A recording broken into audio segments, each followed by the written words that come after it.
You are now listening to the fastest show on iSports Radio. My name is Darryl Kinsey Jr. Welcoming you to the Lap of the Extra Mile for today, November 7th, 2024.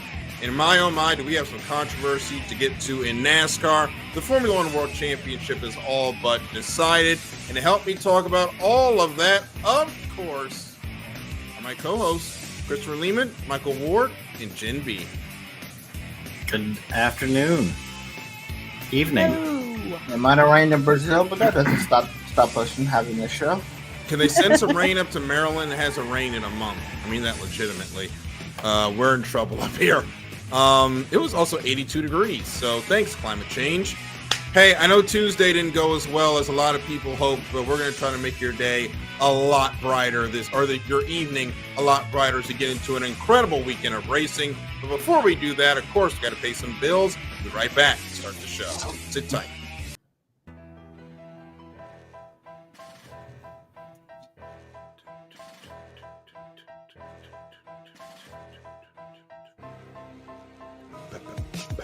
For the last 10 years, iSports Radio has been bringing you amazing content ranging from interviewing legendary athletes, coaches, and other authorized media personnel to building tailor-made shows dedicated to all major sports cities around the country. Make sure to follow us at iSports Radio on X, Instagram, Facebook, TikTok, and YouTube to keep up with the latest in sports and with all of our shows. Also, make sure to check out our daily updated website at iSportsRadio.com. At iSportsRadio.com, you can see our daily show schedule and check out all of our show pages with personal bios to learn a little bit more about each of our awesome hosts. In addition to our show pages, you can catch the iSports Radio blog, Hall of Fame, Fans of the Month page, and our merchandise shop, including t-shirts, tank tops, caps, long sleeves, hoodies, and more. For now over a decade here at iSports Radio, we've continued to be by the fans, for the fans, and we thank you all for your support and for making iSports Radio your direct feed for all that is sports.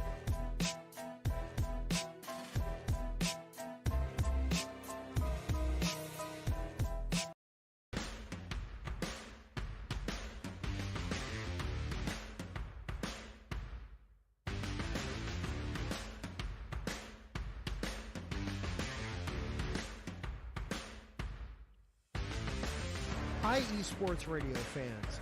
This show is brought to you by Planet Jerky Premium Brisket Beef Jerky.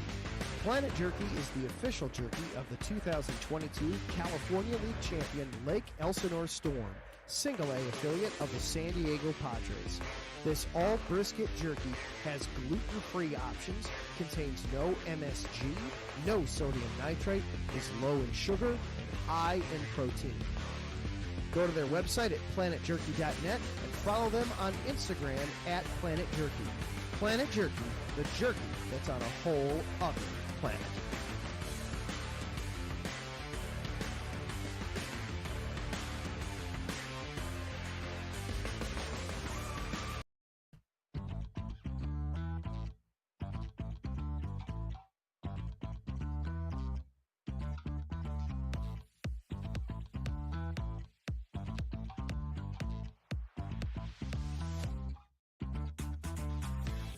Hey there, iEsports Radio fans. Be sure to check out our sponsor, Seal the Deal Wax Seals by Cecilia B.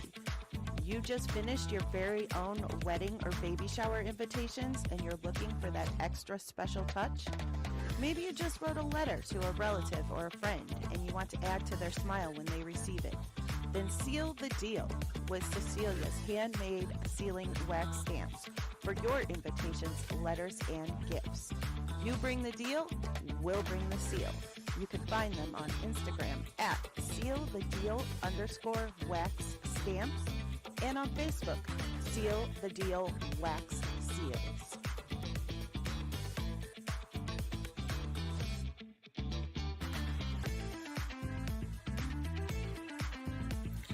And we're back here in the Extra Mile iSports Radio, your feed for all that is sports. The gang's all here. Let's get to it. We're going to try to take your minds off of the political realm for this week by talking about racing politics, the other exciting you-know-what show that we have. And we're going to start with Martinsville. We're not even going to get into most of the race. We're going to get into the end of it. Chevy and mostly Chevy. We'll get into Toyota's part of it. Probably put on the most blatant race manipulation job since Spingate, where William Byron was falling back late in the race. He could only lose 2 positions when he was falling back. I think he was in 6th or 7th at this point. He lost 1 spot, and he had Austin Dillon and Ross Chastain behind him. And for the next 25 laps, this man might as well have had a police escort to the championship 4, because Austin Dillon and Ross Chastain made zero attempts to pass him. It got to the point that Brad Keselowski is trying to physically move the 3 car out of the groove to try and continue his race, and could not do it. On the other side, Bubba Wallace, who had a tire going down after brake issues late in the race, was just trying to survive. Christopher Bell, knowing he needs to get by Bubba because they're both lapped down at this point, just sends it into turn 3, hits the wall, manages to do a wall ride, we'll come back to that in a minute, and crosses the line, gets the point. Christopher Bell is then taken out of the playoffs because of the wall ride. The blatant race manipulation, though, keeps William Byron in the playoffs.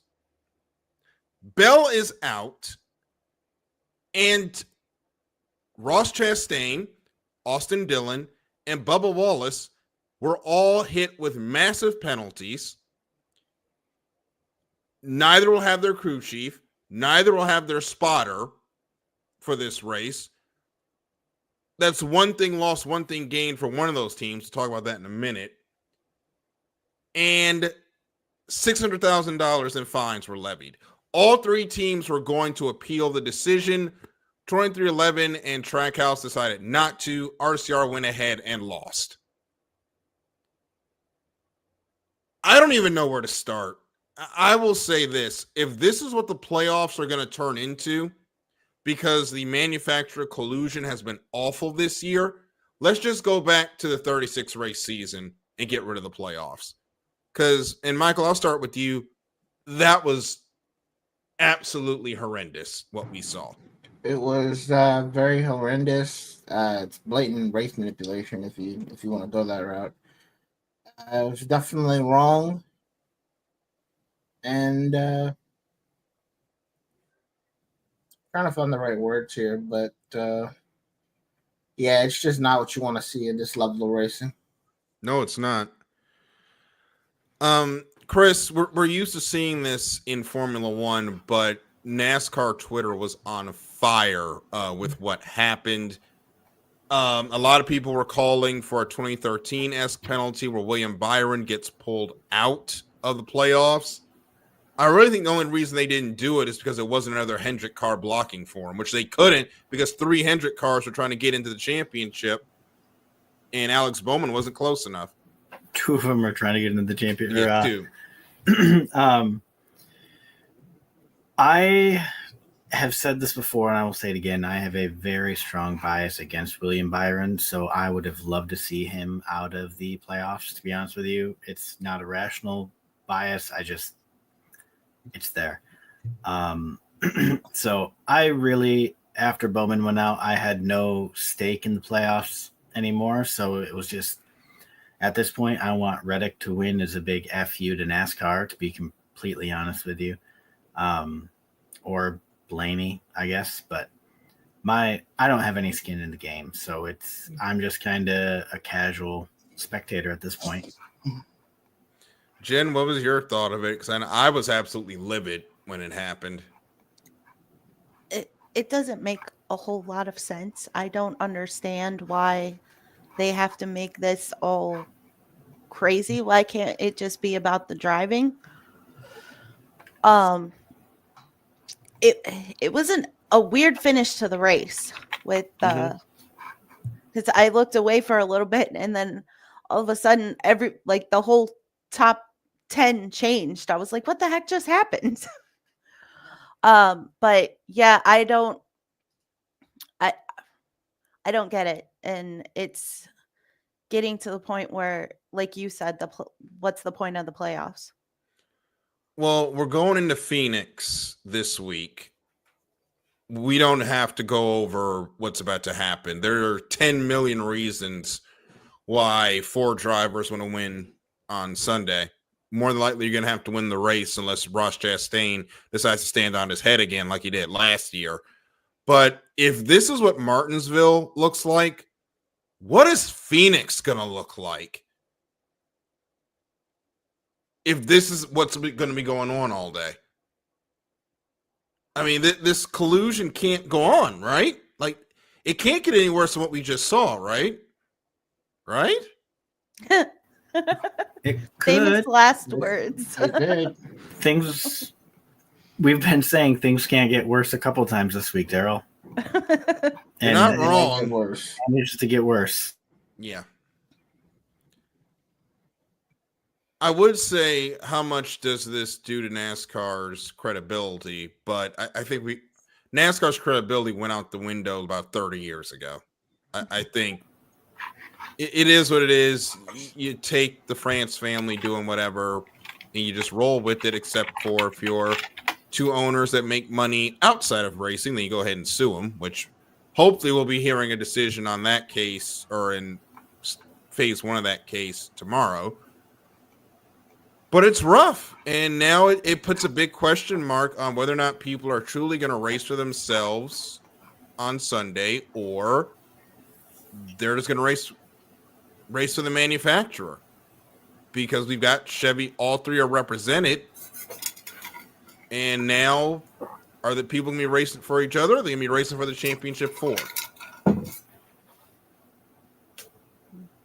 We're going to find out, I think. Yeah. But so everyone's going to be losing their crew chiefs. I would say what team do you think is going to be hurt the most about that? Because the crew chief and spotter are gone. And we know how big the spotter combinations are for these drivers. But I think Bubba Wallace might be the only car that might prosper from this, given that Booty Barker's last day of crew chiefing was Martinsville and not today. And we know how well Martinsville went for him. Or really this whole season.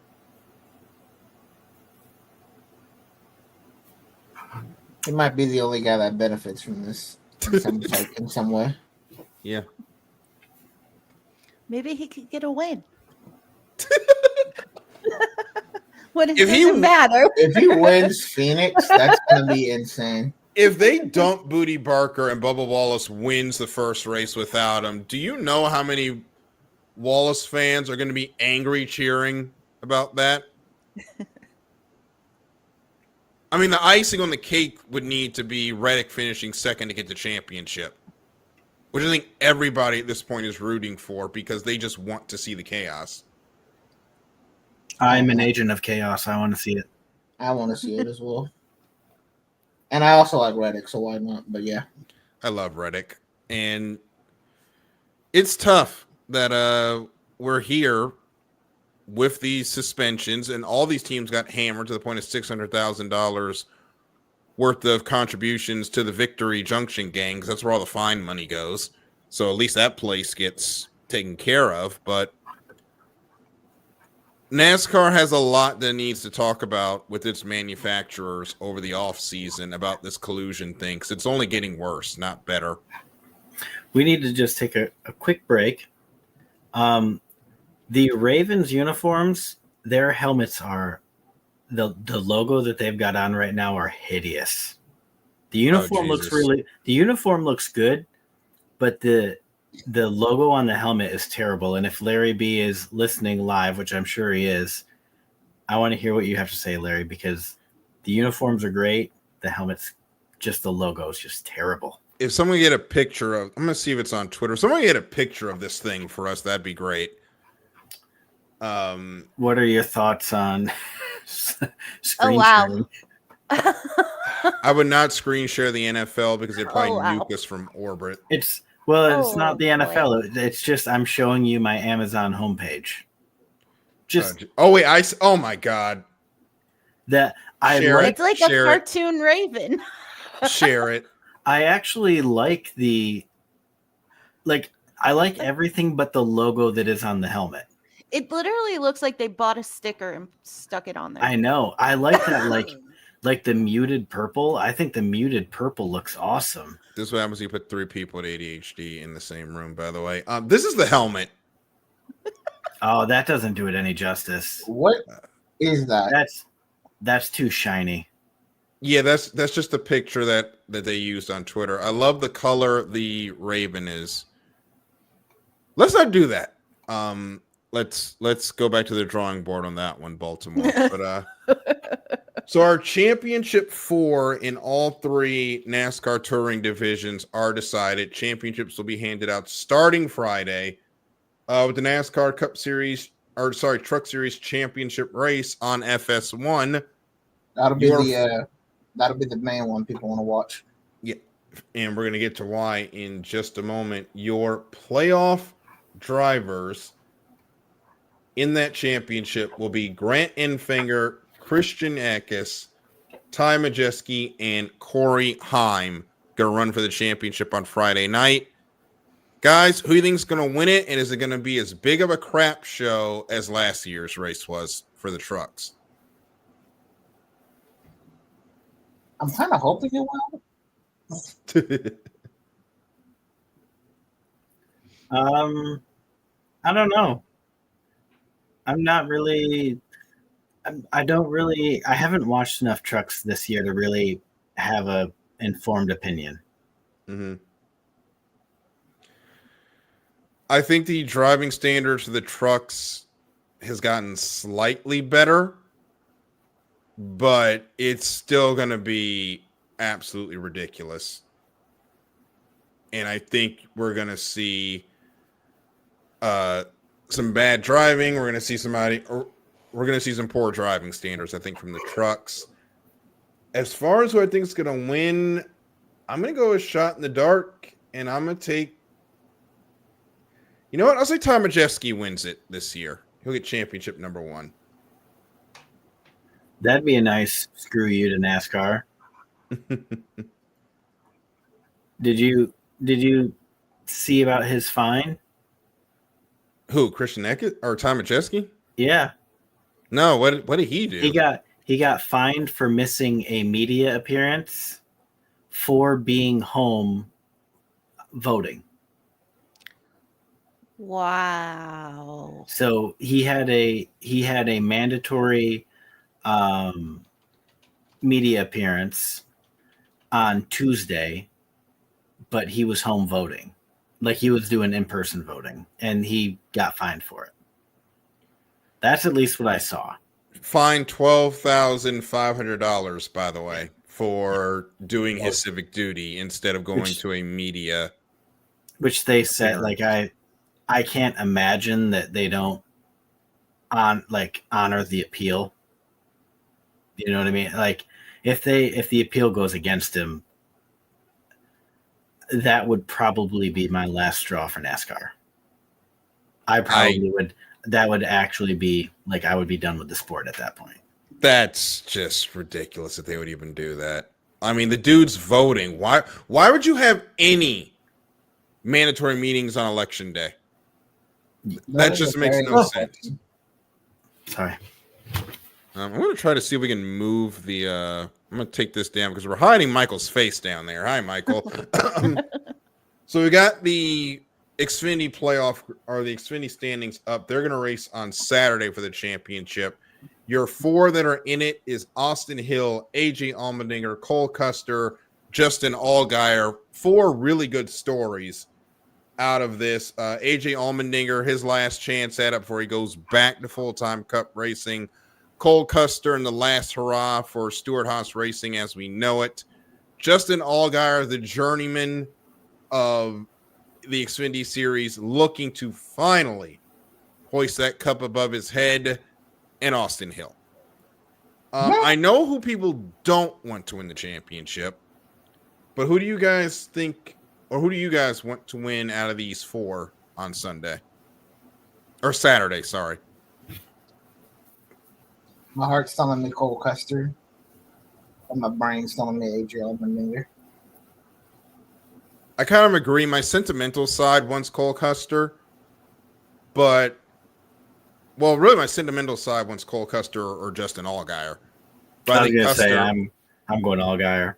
Yeah, Custer, I think, has been the strongest in these playoffs, and I think he's gonna pick up the championship. Jen, who you got?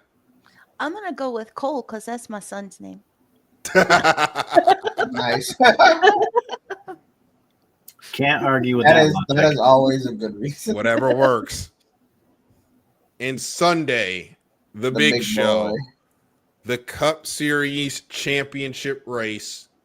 Ryan Blaney, Joey Logano, Tyler Reddick, and William Byron going for that 50-pound cup.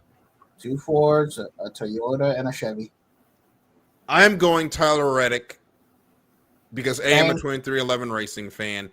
B, I want to see Scott Phelps have to give that trophy to the guys that are suing them because of what they did with the charter. This one is no analysis, all emotion. I want NASCAR to be embarrassed on Sunday. I want Tyler Reddick to win the championship. And then I want them to go on and win the lawsuit in the summer. In the winter. Yeah. I'm with you. My ranking is like in order of I want to finish. I want Reddick to win. If he doesn't win, Blaney. If not Blaney, Logano. And William Byron could crash on lap 1 and I'd be Jesus. Tell us how you really feel. Yeah, tell us how you really feel, man. I don't think anybody wants William Byron to win the championship after what went down, though. I think that's a serious feeling among a lot of fans that. So,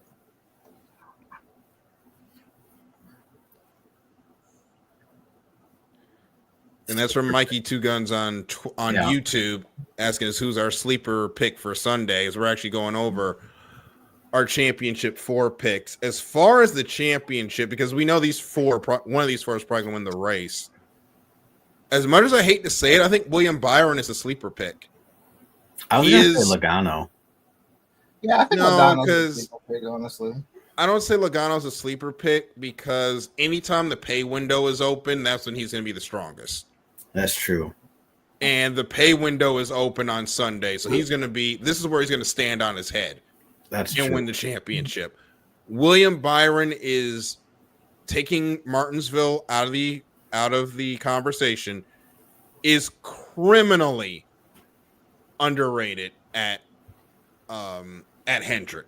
If he had his stats on literally any other team out there, we would be talking about him in a much different light. But because his 2 teammates are Chase Elliott and Kyle Larson, the supposed greatest race car driver ever. If you ask him. In the whole world. In the whole world. Brazil, but sure. Well, it's funny. He's the greatest race car driver in the whole world and didn't make playoffs or didn't make championship 4. Anyway, Byron and Bowman get absolutely disrespected by the NASCAR media. Not really by NASCAR media, but by NASCAR fans. And I think Byron, if you're going to bet on this is not betting advice, so don't lose your money on me. Byron would be my dark horse pick if he's got a favorable betting line. But again, that's only for fun. I know sports betting is legal, but don't come talk to me if you lose your money. That's all I'm saying. Jen, who do you have? I agree with you guys that it would be awesome to see Reddick win, but I think Logano is probably going to pull it out. Yeah. Reddick will have to. Well, sorry. What I was going to say is I also hope Reddick wins because I'm pretty sure the trophy is taller than him. And it's going to be hilarious to see him try to lift that thing.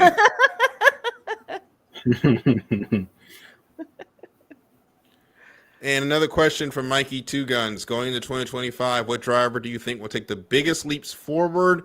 And which drivers do you see taking the biggest steps back? Well, 2 whole teams. Yeah, well, 2 whole teams going to be taking a big step back. One team's not even going to be here. But I really feel like Kyle Larson next year is going to be in for a regression, and that is a massive hot take. But I think that fire is going to cool off for him. We've already seen it a lot this year with how these playoffs went, and I think he's going to carry that slump into next year. A driver that I think I'm going to say is going to take a step forward because he really needs to is Kyle Busch. I don't think he's going to have the season he had this year. He will not be 20th by the end of the season next year. I think definitely I would say Kyle Busch is probably my one to watch in terms of an improvement over what this year was.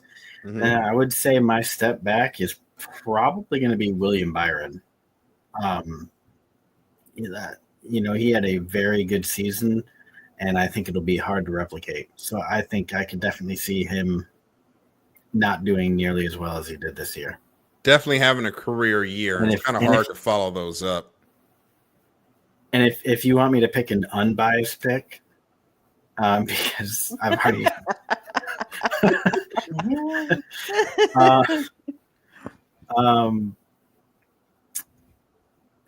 I don't know.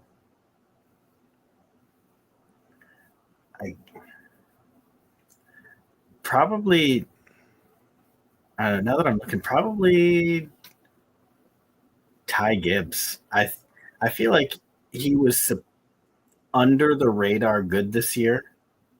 Like I think he was much better than 15th place, to be honest with you. There are 4 or 5 races he should have won, but it just didn't go well for him. So he might be my regression just because he did so well in just his second year. I think he'll have a little bit of a slump next year and then probably pick it back up the year after. Yeah. I really think, though, one driver that needs to do something next year, before we go to break, Austin Cindric. Let's be clear. He got into these playoffs on vibes. And, that 11th is not indicative of how well his season went. He was a non-factor outside of that winning gateway. And he's going to have to do a lot next year, even being Tim Cindric's kid, to prove that he still deserves that ride. What are you about to say? I'm watching the Bengals game. Oh, sorry. Nope. It was 4th and goal, and they decided to go for it, and we got saved by probably a DPI. Sorry. I might make some vocalizations throughout the night. All good. But hey, we're going to take a quick break. Excuse me. Allergies. But when we come back, we're going to get into Formula One, and the championship fight we thought we were going to have, it's pretty much over now. We're going to talk about this on the other side of this break here in the Extra Mile on iSports Radio, your direct feed for all that is sports. There it is.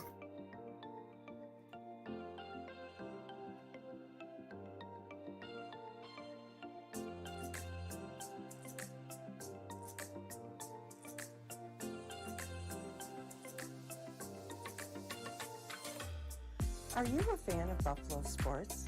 Are you thinking of changing loyalties and becoming a Buffalo sports fan? Do you even know where Buffalo is on the map? Did you know Canada is closer to Buffalo than New York City? Welcome to the Buffalo Huddle, every Tuesday night at 7 p.m. Eastern Standard Time and 4 p.m. Pacific Coast Time on IE Sports Radio, your direct feed for all that is sports. I'm your host, Patty Bax. This is a podcast designed for you, the passionate sports fan. I know you love your sports. Who doesn't? I cover Buffalo sports and so much more by bringing in the human elements. I call it Buffalo sports with a twist. Join me as we take a journey into the world of Buffalo sports. I guarantee you'll fall in love with Buffalo just like I did. Each week we start with an inspiration, question of the day, a Buffalo fun fact, and a weekly challenge to you, the listener. Come huddle up with me. Every Tuesday at 7 p.m. Eastern Standard Time and 4 p.m. Pacific Coast Time for the Buffalo Huddle with Patty Bax on IE Sports Radio, your direct feed for all that is sports. As we say in Buffalo, go Bills!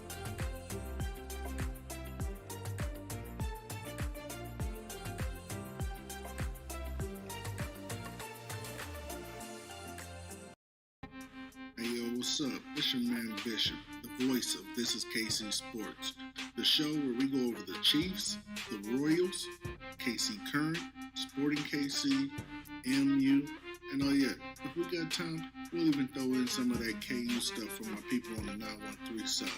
Come and hang out with us every Sunday, 2 p.m. Central Standard Time on IE Sports Radio, your direct feed for all that is sports. And we're back here in the Extra Mile on IE Sports Radio, your direct feed for all that is sports. The gang's all here. Jenn B, Michael Ward, Christopher Lehman, and I'm your host, Darryl Kinsey Jr. We got a YouTube comment from Johnny Foote saying that he's enjoying the show. Johnny, thank you so much for listening tonight. If you've got any questions or comments, make sure to get them out on the YouTube or Twitter or Instagram, wherever you're listening tonight, if you're listening live, and we'll try to read those questions and comments out as we get them. So as we head in, we're going to go ahead and get into Formula One now, and I think the first thing we can say is that was a chaotic weekend, and thank you, rain. At one point, it looked like Alpine was going to have their random win again, and then, unfortunately, a safety car period kind of took that away from them, but Max Verstappen ends up picking up the win. But as far as the championship is concerned, the big story is Lando Norris absolutely threw it away on Sunday. In a weekend with so much promise, he wins the race, wins the sprint race, qualifies on the pole. It starts with McLaren's strategy again, pitting him when he didn't need to. Then the caution comes out due to a spin. And then, we're going to get to Williams in a minute, Callum Pinto absolutely destroys that car due to aquaplaning. Red flag, free tire changes for everybody. And Norris just can't handle the restart pressure, ends up falling back to sixth. Max Verstappen wins the race. A 20-point swing on the day. And Chris, I think you're going to get to add another number one flag to your collection at this point. I'm looking forward to it. It is all over. It's very funny. At one point, he thought it was over. I know. I literally said that I'm now an Apex GP fan.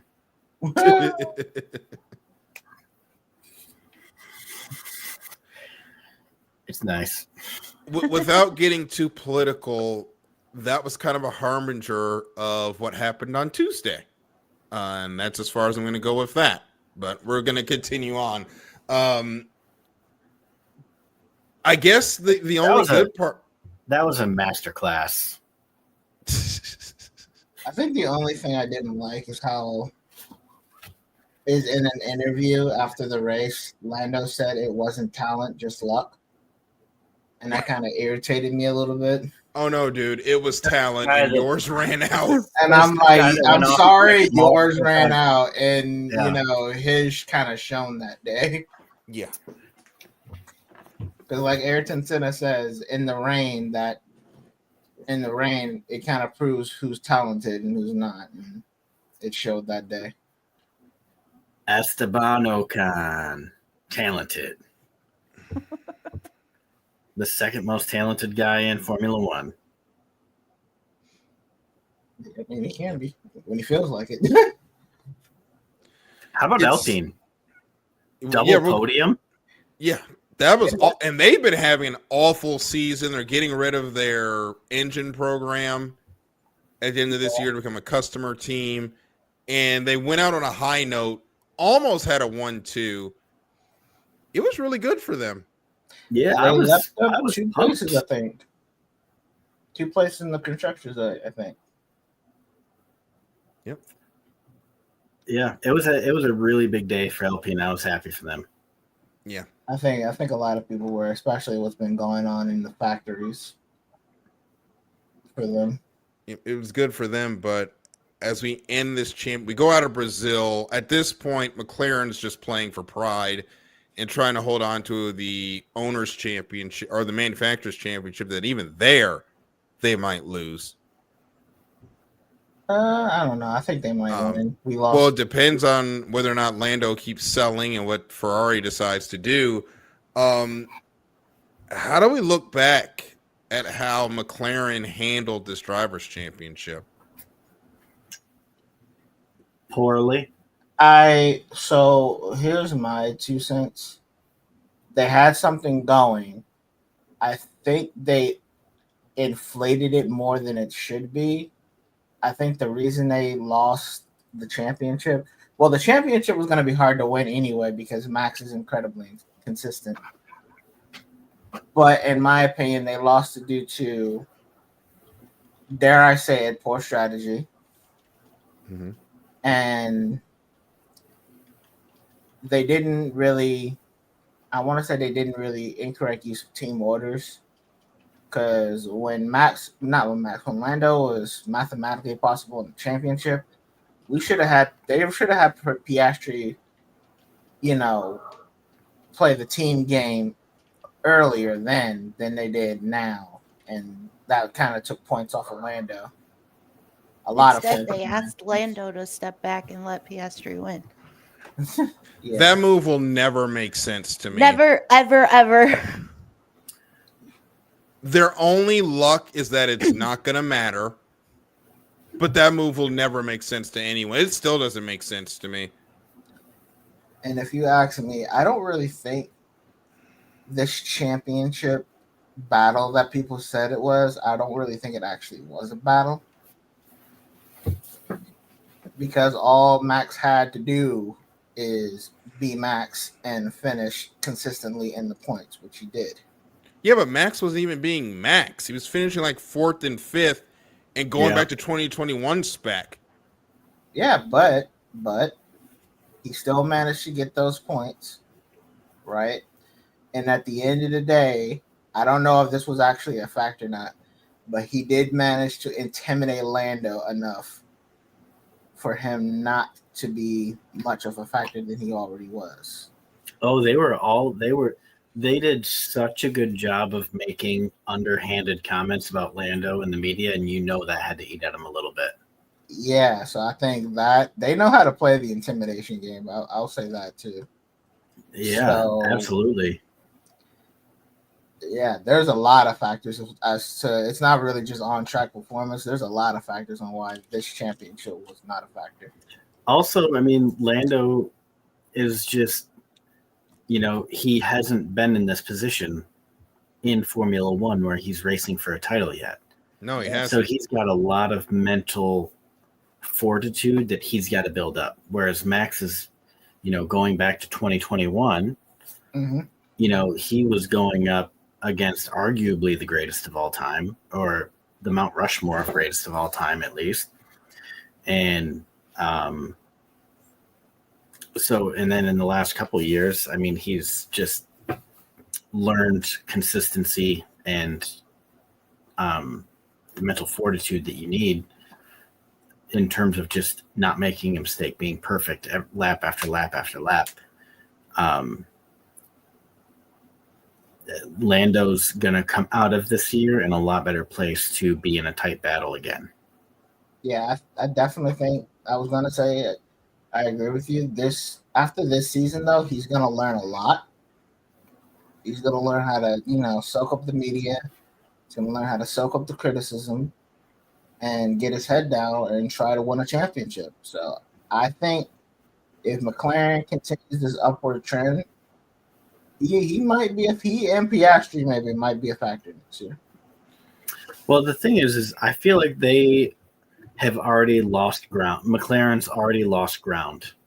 They arguably, not even arguably, they did have the fastest car for at least half the season, right? Pretty much since Miami is when you saw, okay, McLaren's definitely The the fastest class car of in the the field. league, But now I think Ferrari's catching up.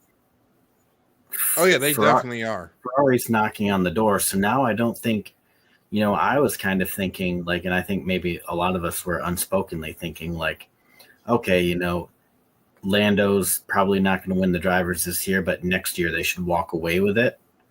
And now I'm thinking if Ferrari and McLaren are as quick as they are this year, that still leaves the door open for Mercedes or for Max to still win the title, because those guys are going to be fighting it out. And the point, it just opens up the doors for other people to be right there. And we could arguably maybe have one of the more exciting seasons in recent memory. And I don't think it's gonna be forget, McLaren v Ferrari v Mercedes v Red Bull. well, that's what we hope it is when we get another 2012 season. But here's the most important part. If that happens and we have Lewis Hamilton behind the wheel of an extremely competitive Ferrari, that's going to feed nations if he can end up winning his 8th championship next year in a Ferrari that is incredibly improving. Yeah, I would say, honestly, the biggest, I think what Formula One is primed for next year is an 8th title. If I had to guess, that's where I'm going. The real interesting thing will be the dynamic between Charles and Lewis, and if team orders come in, because Charles is not a slouch by any means, but Lewis is hand over fist better than him. But will they team order them? I think it'll be for the first few races of the season. It'll be equal. But if there's a clear driver running for the championship, then they'll probably back that driver. Yeah. But we aren't the Ferrari of old, where it's you're number one, you're number two, no questions asked. Yeah, it's really going to depend on who gets. I think it's really going to depend on who gets the jump at the beginning of the season. If Lewis jumps into that car and he is zooming out forward, he's probably going to be the definitive number one or primary strategy getter for the early part of the season. If Charles is a late bloomer, so I don't know about that one. Well, if he can wake up and live up to the promise that we've been the promise that has been sold to us for a few years now to bring a championship back to Ferrari, that'd be great. But we just haven't seen it yet out of him. He's had opportunities, but unfortunately it hasn't gone very well. Yeah. And my only concern is Lewis going to a new team. There's a lot to learn when you go to a new team, and he's the type of guy, he's going to get his head in the right place. But the cars are just a little different. They react differently. And I honestly wouldn't be surprised to see, a handful of races where he's not necessarily the most competitive. He might be, up to, I think a second off the pace would be extreme from like what Charles is doing, but he might be a few hundredths or a few tenths slower than him for the first few races, just until he learns the car, because it's a new car. It's going to handle different. The engines are different. He's going to have, and the only way to really adjust is time. So Leclerc's probably going to get the early jump. I would say he would get development, but I think this car was being built without much of his considerations. So, yeah, he might have a learning curve with that car. Yeah. Or we could all be wrong, and Kimi Antonelli wins the championship. But anyway, We won't know till 2025. So, but it will be fun. A couple of teams had some bad weekends. Haas unfortunately came home with some bent carbon fiber. The point streak ended, and then Nico Hulkenberg gets disqualified because he got a little bit of help from the marshals pushing his car back, which was okay, whatever. Williams had an even worse weekend, I think, where they tore up both of their cars on the same day. They tore both of them up in qualifying, and then Colapinto writes one off during the race. It was a rough weekend for both of those teams. I think, though, Williams had the worst weekend out of the two because that's a whole lot of money you can't spend for the rest of the year now. yeah. Chris, what did you think of their weekends? They've certainly had better ones. It was rough. It was this rain was bad. It was really bad for everybody, Darryl. Science had the issue, right? Yeah, Science. Yeah. The Williams cars. There was somebody up, Alonso, right? Yep, he had issues. And Yeah. Stroll, where he got out of the gravel and then beat shit again. Yeah, well, Stroll having problems, nothing new. Gotcha. Yeah, it was a rough weekend, and I mean, we can, if you really want to go back, we can talk about the in terms of rough weekends, the PR for Formula One having those guys out there in unsuitable conditions and not throwing the red flag, and it was a very bad weekend for Formula One. Yes. Good weekend for Max Verstappen. Bad weekend for Formula One. They're usually hand in hand, though. But, I did really, like I said earlier, the rain makes everything equal, and the best drivers will, succeed while the rest of them won't. And I think we saw that this weekend. Yes, Esteban Ocon and Pierre Gasly finished 2 and 3. Oh my gosh! I'm just saying. You said I like how I try to talk. I know. Well, we all know the best guy won. Yeah. It's second and third that I want to talk about. Yeah. I mean, second and third is awesome. I mean, one of those drivers is leaving at the end of the year, and Gasly and Ocon. Do we know what he's doing yet? I don't think so. Let me check the 2025 driver lineup. WEC team. What happened to? I mean, we've kind of got some dead time anyway. But whatever happened to Nicholas Latifi or Goat Tifi? I know exactly what happened. He went to school. Really? Yeah, he went to school and started a business. Really? Yep. What kind of business? He is out of the racing business. Oh. I forgot what business it was. But yeah, he went to school. He went and did something mentally healthy. Oh, that's good. Ocon's going to Haas. That's where he's going. Oh, okay. I forgot about that. He's going to Haas. Jack Doohan is taking his seat. And we do not know who's going to be joining Yuki yet.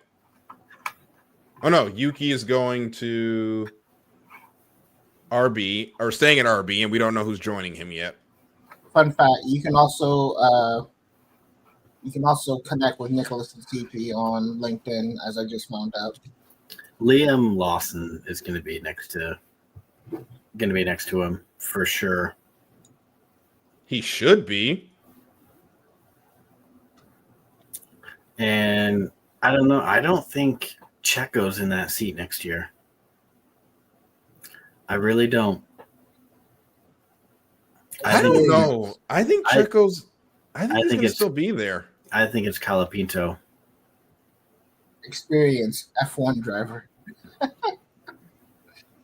No, they like their shiny new toys. Mm-hmm.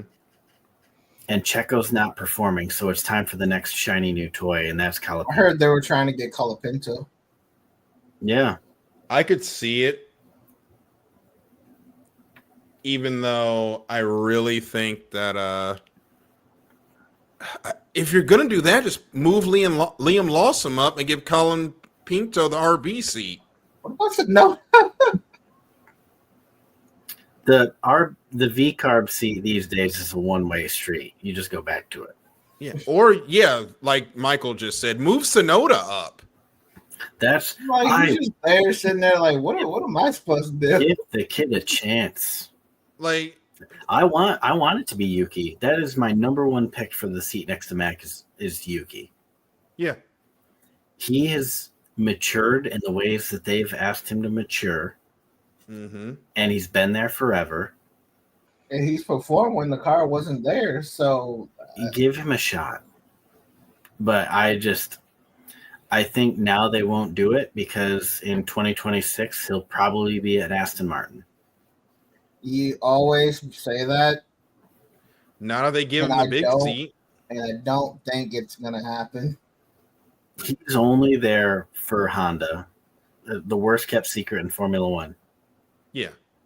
Yeah, so they'll probably take him with them. Now that you say that. But what about Alonso? Nah.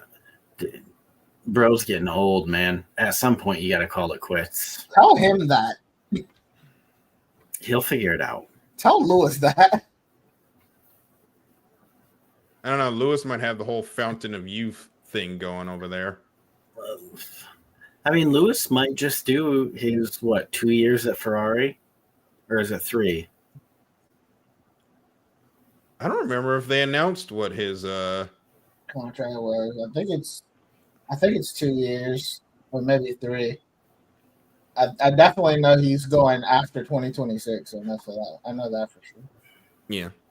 Well, not going, but it's after 2026. So it's up to him whether he wants to stay or leave. Yeah. And then if that's the case, then after he leaves, I know for a fact it's got to be Behrman that replaces him on Ferrari. Yeah, and Behrman is probably just waiting. He's going to relax, and I think he's going to Haas, right? Yeah. So he's going to run his time at Haas and then continue. He was at Haas. He was racing this weekend, I believe. Yep. Well, we got 7 minutes left, so let's get to the other big news. Actually, came out today. Chris, I'll let you lead this one. The Formula One Drivers Association has released a statement about some of the recent penalties and actions by the folks that are running the FIA. Chris, give us the lowdown. Yeah, I'm trying to pull it up. Mm-hmm. Come on, man. Technical difficulties. Anytime you go anywhere, they get real upset that you have an ad blocker. Yeah, that's the new thing. Oh my God, it drives me nuts, man. Like, I just want your content for free. It's like if your sites didn't have 57,000 ads, we wouldn't be here. Exactly. No, you must pay with your data. Jeez Louise. Where is it? There we go. Finally, I got it. Apologize for this technical difficulty. There we go. So, let's see. Can we screen share it?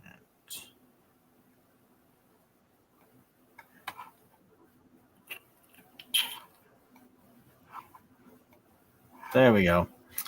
All right. So, I'll take. Yeah, I was gonna say I'll take down the banner. So, basically, and this is on Twitter.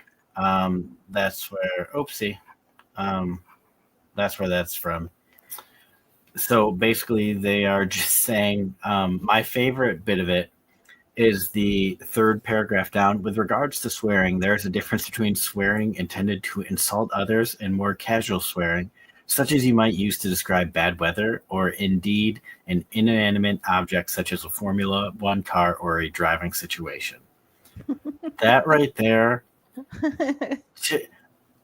I feel like I could read that to my 3-year-old and he'd probably he'd probably agree. You know what I mean? Like, this statement is so ridiculous that it even had to be written. But as they get into the next paragraph, they're so trivial about things like jewelry and your underwear. Yes. Like, Formula One really needs to get a grip. And, we don't even need to talk about the countries that they race in and the human rights violations that they're all guilty of. And the fact that those human rights basically support the sport, or the profit from the lack of human rights are what keeps the sport running and funded. But it's just sad that they had to put this statement out. It's really it comes down to at the end of the day. And the problem is because they're beefing with the guy running the sport. Yeah. Because he can't keep his mouth shut. And that's the issue. Yeah. So they're going to have to figure something out because what's going on right now is not working. Yeah. Yep. Absolutely. So that's that. The FAA wouldn't be able to handle me. They wouldn't be able to handle NASCAR. If NASCAR ever became an FIA sanctioned series, they would lose their minds. I mean, really, my front wing, there's going to be an F word. Really, at the end of the day, the only driver that consistently swears in pretty much every press conference is that gentleman right there. Nah. I gotta call you cap on that one. It's Yuki's too. Oh yeah, Yuki's bad too. But it's because English is not his first language. Yeah, and then also they also should really understand that swearing is different in other countries. Yeah, correct. This is purely an American bias coming out. Yeah, that's also. Well, it's not an American. The individual running the FIA, which is making these stupid behind fines. Arab in descent, or not Arab in descent. Sorry, Arab in ethnicity. So it's coming from over there. Oh, so going back to this, I don't know if you saw for the fifth paragraph down, the long one. For the past 3 years, we've called upon the FIA president to share the details and strategy regarding how the FIA's financial fines are allocated and where the funds are spent. That is wild that they don't know what happens with their fine money or how they're calculated. They don't that know is what weird. With their fine money. That is actually really strange. Oh, read that fifth paragraph down. Yeah. So what is happening with the fine money? That's where does that go then? Right. That should be transparent.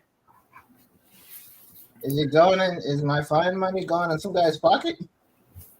Most likely, if it's not transparent. Is it going into somebody's pocket or is it going to a worthy cause? Because if it's going into somebody's pocket, I'm going to be very annoyed if it was me.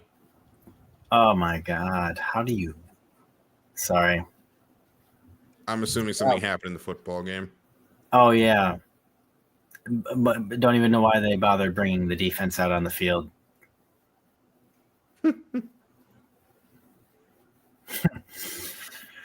Oh yeah. One of those games, huh? It's going to be 7-7 when the Ravens kick this, but I don't know what's more interesting, the show or Chris's commentary on NFL right now.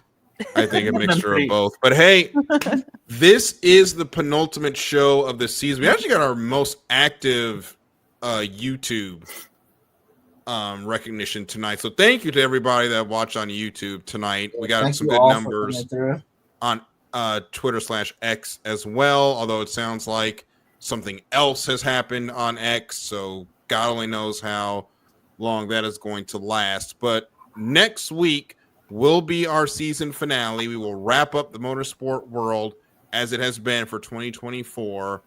This will probably be the next to last time you hear us on Thursdays. Don't want to freak anybody out.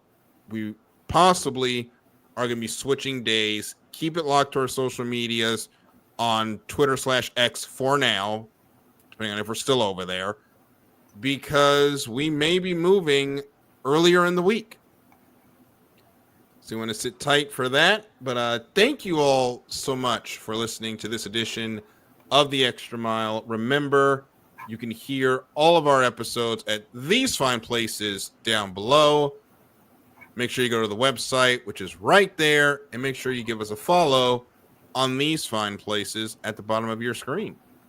So for Chris, Michael, Jenn B, and Darryl, this has been The Extra Mile. We will see you at the next green flag. Good night, everybody.